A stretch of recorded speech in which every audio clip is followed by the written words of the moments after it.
What's going on, everybody? This is John J Gaming on the mic here, coming at you with a brand new episode of the Realignment Dynasty here on NCAA 14, featuring that college football revamp, of course. We got an epic top 25 matchup for you guys here today as we are going on the road and we are taking on the number 5 team in America, the Iowa Hawkeyes, man.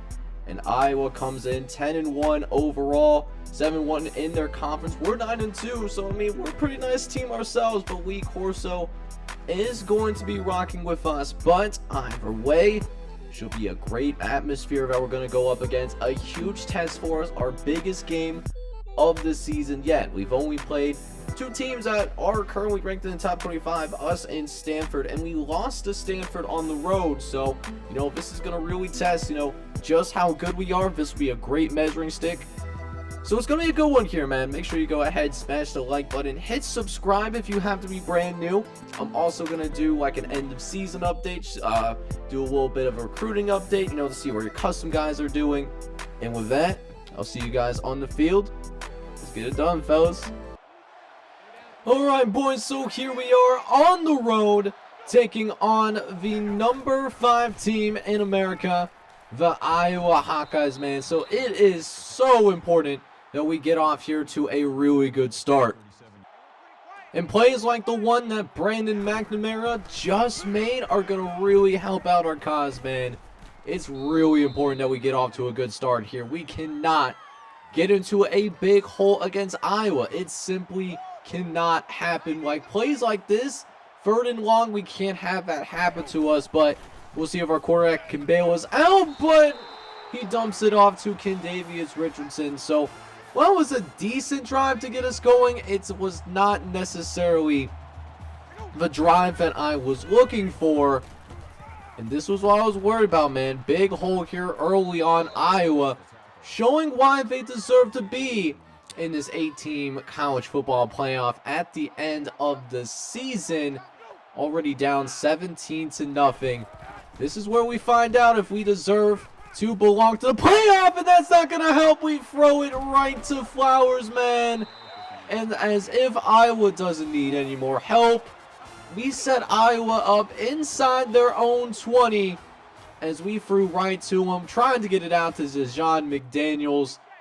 But we overthrew him, man. We led him too far. And surprisingly, Iowa does not score on that possession. Now, that was something that I was definitely surprised about. But that being said, still 17-0. We still need to go ahead and make sure we get some points on the board as we'll have Fisher scramble out. And look at this throw on the run to the tight end, Zach Leak, who continues to fight for more yards. 30-yard catch. And maybe that's the spark we need to get us back in business. As we throw again here on 2nd and 10, get it over the middle to Kendavius Richardson. And that will go for a gain of 9. Is now 3rd and long coming. This is where we've struggled thus far. Haven't gotten a single 3rd down yet. We'll see if we can change that narrative, though, as Kendavius Richardson, he had to come back and get that ball, and unfortunately doesn't lead to a 1st down. So we're going to go for it here. Got to risk it for the biscuit if you want to take down a top 5 team, and we missed the throw. Oh, if that man would have kept going, that would have been a completion. Brian Fisher was leading him on, but his receiver stops. So that's tragic. We turn the ball over, but thankfully Iowa doesn't score either. It's still 17-0.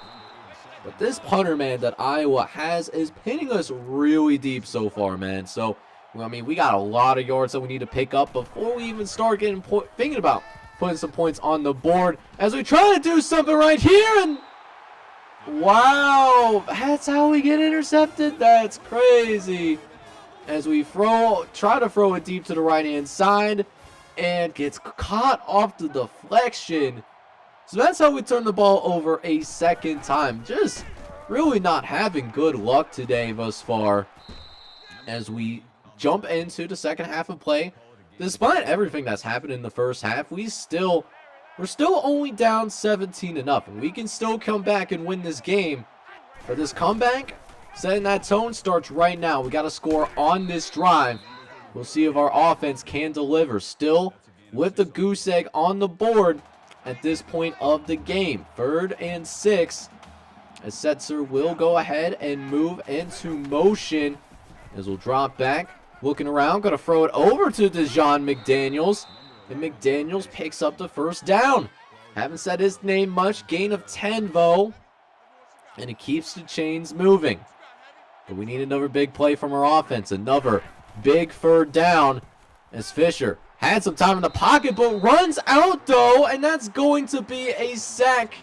Mike Warrants gets his 2nd sack of the day. And just beats the offensive lineman that was lined from across from him from the get-go.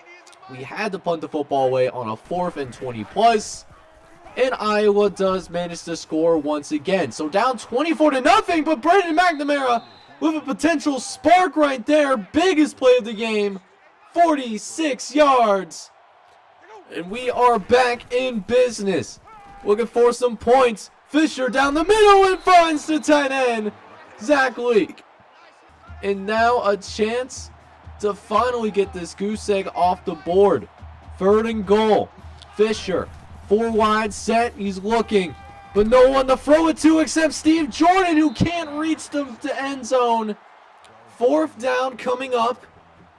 And listen, 4th quarter, down by 24. We got to go for it. Fisher, under shotgun. He's looking, but Fisher facing pressure and tries to throw it up for his receiver, but just throws it over everyone's head. And man, a chance for us to go out there and get points on the board. We don't do it. But still, Iowa does not score either. And matter of fact, we get really good field position. Maybe this right here is the drive that we're looking for. Maybe this is how we finally get points on the board. It's 3rd and 10 now. We'll hand it off to Travis Setzer, who cuts up the middle, but well short of the 1st down marker. I don't get why our head coach wants to run halfback draws on 3rd and 10, but it is what it is, though. And we're going to go for it again. We got nothing to lose. Fisher throws right, going to get it out to Kendavius Richardson. And that's good for a gain of 7. And that does get us into the red zone at least. 3rd and 6. We'll see if we can have better luck this time. Last time we came empty-handed and Steve Jordan gets stuffed again. So we're going to need a 2nd, 4th down conversion in order to keep the drive alive. Fisher going to try to run for the 1st down marker and just barely gets it. But we will keep it going though.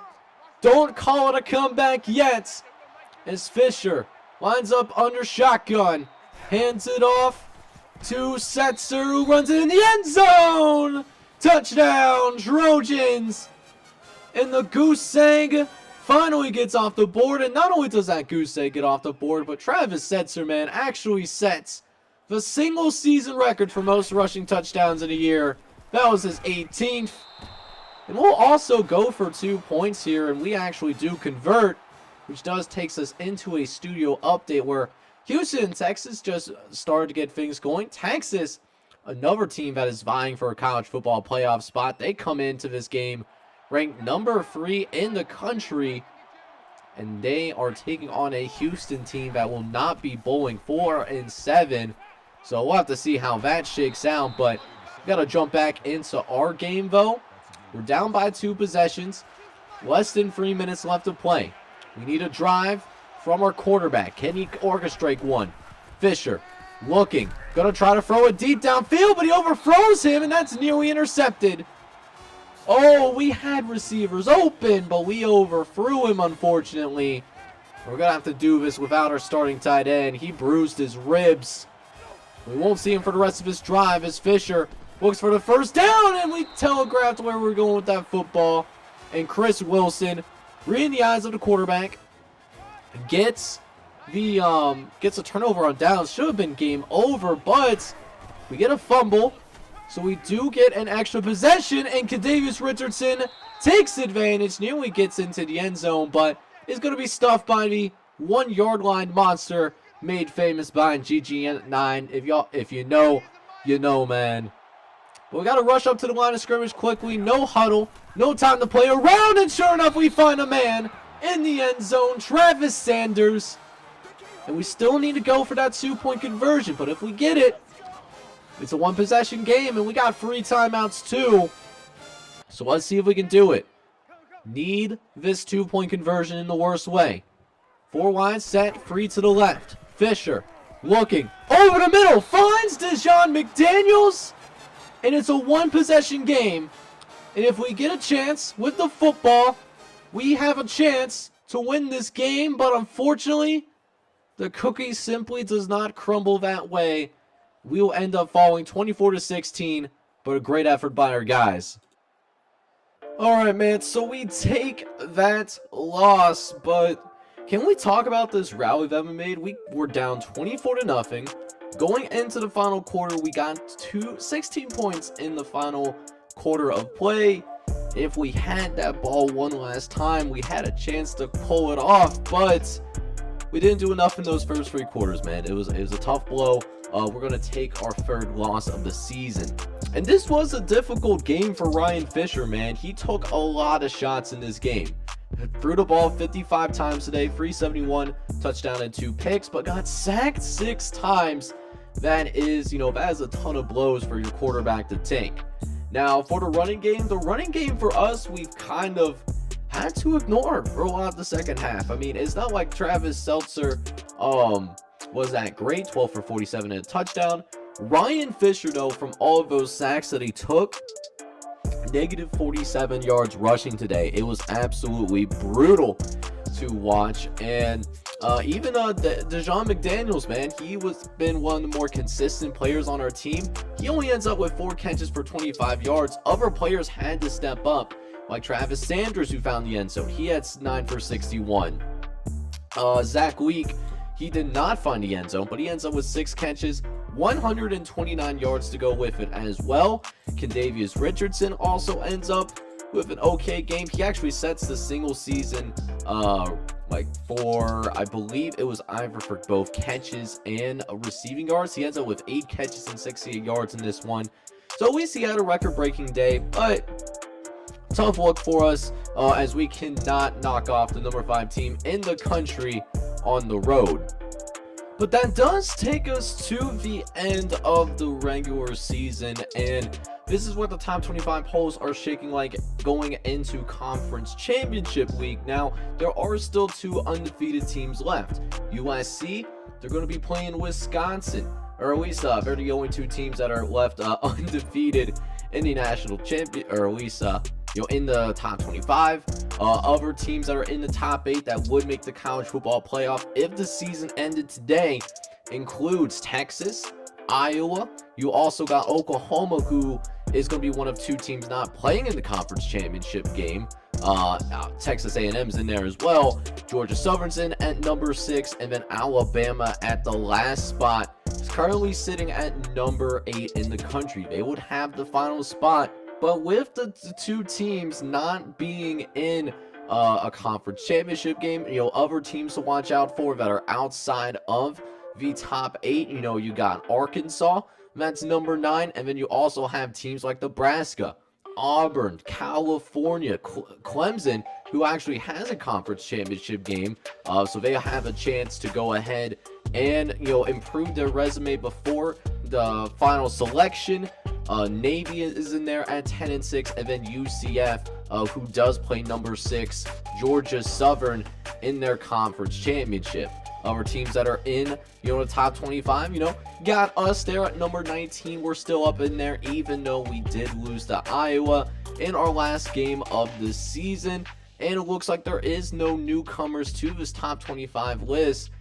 Pretty solid list, the Realignment Dynasty, nobody like 6-6, 7-5 that are in the top 25. If you're in this top 25, you deserve to be here. Now, one of the things that I did wanted to do is, even though certain teams are an independent, such as, us, for example, that doesn't mean they're going to stay independent throughout the whole series. Now, if there's a team that's, close to, say, like Coastal Carolina or Texas State or a San Jose State that is in a conference but finishes 0-12, then they have a chance to get into a conference, and then that other team that finished 0-12, they'll be relegated down to being an independent school in entirety. So, with that being said, is there any schools out there that are, did finish 0-12, or were at least really close to finishing 0-12? So we start with the New Look MAC Conference, which has some schools out in the really like Mountain West. But Utah State was really close. They were 1-11. Boise State was down there as well. They end up finishing 2-10. Now for Hawaii, Coach Jones really had a tough time this season. Ends up finishing 1-11, with their only win really coming against UTSA, who finishes 2-10. They did end up playing Nevada the last game of the season. They finished second to last in the New Look Pac-12, and they lose to them by 35 points. So really, just bad way to end the season if you're a Hawaii fan pulling for Coach Jones. I would not be shocked if he ends up getting fired and he has to look for a coordinator job to, get himself reestablished. So in the Deep South Conference, aka the New Look ACC, which includes teams mainly from Georgia and Florida, USF, man. Now USF, they were in the hunt for national championships in the previous series, but not here, man. Year number one was not kind to them. They finished 1-11, but they do not finish at the very bottom. They're tied for the last place. UAB's down here as well. They're 2-10, and then Georgia State, who did really well in non-conference play, beating teams like Utah State, and I guess they also played two FCS teams. That's a big yikes. And then they do have a win against FIU, but definitely a rough year for these three schools as well. In the new Big 12 Conference, Kansas State was actually a team that nearly finished 0-12. They came into the final game of the season on a 11-game losing streak, and that does include losing to an FCS team to start the season until the Iowa State game. Iowa State came around, and Iowa State won a national championship somewhat recently, right? They won a national championship back in 2018 in this Dynasty universe, so just a few years ago. And you want to talk about a fall from grace? Iowa State now 2-10. And finally, the last conference that I wanted to cover was Conference USA. Conference USA was really close. Duke also winning their final game. They played UTSA, final game of the year. They end up winning 28-14. So it looks like, at least for this year, no one's going to be relegated as an independent school, but there certainly was some close calls in there. Let's also go ahead and check out how your custom guys that y'all submitted for this series, how are they doing? Where are they going to go? Where are they going to play their college football? Let's start with the number one player in high school football, Zachary Davis, the Bedford, Ohio product. He's going to stay in the state of Ohio, man. He is going to play for the Ohio State Buckeyes. He also received scholarships from Akron as well as from Western Kentucky as well. But Zachary Davis going with a big name program in the Buckeye State, and should be a great add right away for this Ohio State football program. 6 foot, 195 pounds, the number one player going to Ohio State. Speaking of players that are highly touted, number 11 wide receiver Chase Gunner. He's the number one receiver in the state of Arkansas. His dad, the head coach of Arkansas State, sadly could not convince his son to go to Arkansas State. He's actually leaving the state of Arkansas altogether and is going to commit to Nebraska. He had a scholarship as well from Oklahoma, they're very high up in this series as well. But Nebraska did get the edge after a recruiting battle, and Chase Gunner will be spending some time in Nebraska as a 5'8", 185-pound product. Out in California, the number 1 player in that state is Orlando Thomas, the number 6 wide receiver in college football. He is going to commit to the University of Southern California, and he's a guy that was highly touted. Had scholarship offers also from Cal, Alabama, and Northern Illinois as well, surprisingly, but decided to go to USC to play with that explosive offense out in the Pac-12. Now for Wayne Barkley, he has actually not officially made his decision yet, but it seems pretty clear that he is going to be leaving the state of California for some colder weather, man. He is looking at 2 schools that are currently entrenched in a recruiting battle. Right now it is between Wisconsin and Miami of Ohio, so 2 surprising choices here. Cal did not even look at him, even though he is an in-state school. And yeah, man, I'm a little surprised by the lack of in-state interest, but you know, he wants to go to a place where conference prestige is really high, coach stability, program tradition. I'll give the edge to Wisconsin, but we'll have to wait and see how things shake out. Now, the number 1 quarterback in the state of Hawaii was Ben Swerve, and he was almost the number 1 quarterback in the country. He is a 4-star guy, number 2 quarterback in high school football, but not staying in Hawaii. He's trying to get off the island, and he had a decision to make between Penn State and Iowa, who we just went up against, and decided to take his college talents to the Penn State Nittany Lions out in the Yankee Conference. Speaking of quarterbacks, we also see Jason Dubois make his college decision, and Penn State was also up there in that top 3. They did not offer a scholarship. Matter of fact, only 1 school offered, and that was the Syracuse Orange, who have been on an upward trend as of late. Jason Dubois looking to become the next face of that Syracuse football program as the number 30 quarterback in this recruiting class. Now, Zachary Davis wasn't the only custom player that happens to be in the state of Ohio, as Nathan Games was also in here as well. He's the number 7 quarterback in this recruiting class, 6'2", 215 pounds. And right now entrenched in that recruiting battle, he's looking at 2 schools in particular, actually, that might be a little bit surprising. Akron and Purdue. Now, Akron currently has the edge, and they might very well give the opportunity to go ahead and win that recruiting battle, because he wants that playing style, and I guess Akron airs it out or something, or they put a lot of time and effort into him. Really interested to see how that plays out, but the edge, gotta go to the Akron Zips. Down in Tennessee, Seth Randolph does make his college decision as well, and he is going to take his talents not to the hometown Memphis squad, but Texas A&M.